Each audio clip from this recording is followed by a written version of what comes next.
it does matter. And that's why I would hope that the president and the vice president all would wear a mask. They don't wear a mask, why not?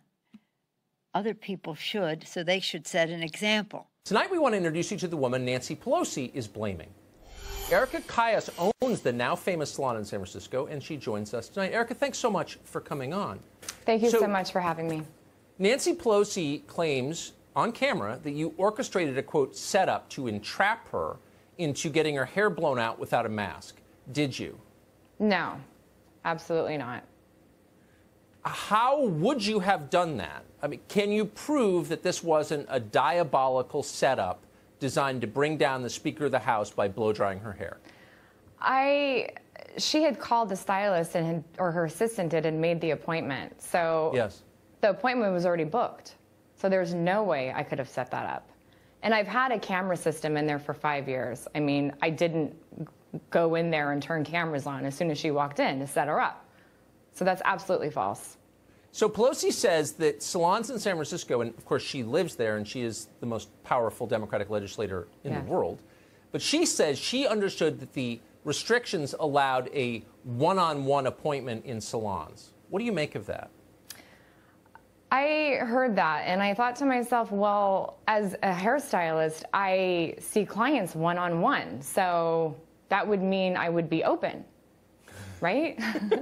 Yes, yes. Pardon, sorry to laugh. Yes, it would mean that. Are you open? No. What is that doing to you in your business? For the past 6 months, we're pretty much done. I mean, we've lost at least 60% of our clients. I've lost the majority of my staff. So, 6 months is a long time to be closed down. Yeah, no, it's too long. So your business has been destroyed by this. How do you feel about seeing the most powerful woman in America come into your salon in violation of the rules she supports, get caught, and then blame you for it? To be honest, it was more hurtful. She's been coming in for quite a while, and just to see her come in, and especially not wearing the mask, that's what really got to me. But, this isn't even political. I mean, she's been coming in there. It's the fact that she actually came in and didn't have a mask on. And I just thought about, my staff and people not being able to work and make money and provide for their families. And if she's in there comfortably without a mask and feeling safe, then why are we shut down? Why am I not able to have clients come in? So it's been hard. You're not making a political point. You're making a human point rooted in common sense. And what do you think? I don't know what the answer is. What do you think the answer is? Why can't, if Nancy Pelosi feels comfortable using your salon, why can't civilians use it? Exactly. And I'll be honest, in our area in San Francisco, I mean, we're obviously the last county or city to not open. We've been trying to figure that out. We've been asking ourselves these questions for 6 months, for the past actually 4 months, of why we are not reopened. And that's kind of a good question. We, again, don't know. Huh. What are you going to do? Are you going to stay in the city, do you think, in San Francisco? I don't think so.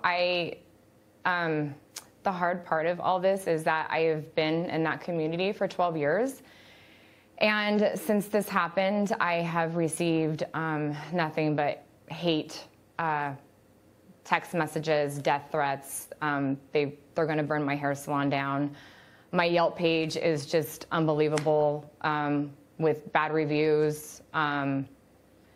It's just, it's sad that my community is pulling this when they're saying that I threw her under the bus when I didn't. So that's hurtful, but I think I'm pretty much done there. So, yeah. Well, I think that's one of the most heartbreaking stories I've heard in a long time. And I just want to restate for the people who are hating you for telling the truth. I don't consider this political. You don't seem like a political person. And I'm just sorry that this is happening to you. Erica, thank you for coming on tonight. Thank you. It was clearly a setup. I take responsibility for falling for a setup by a neighborhood salon that I've gone to for years. Well, I don't. I think that that this salon owes me an apology for setting up.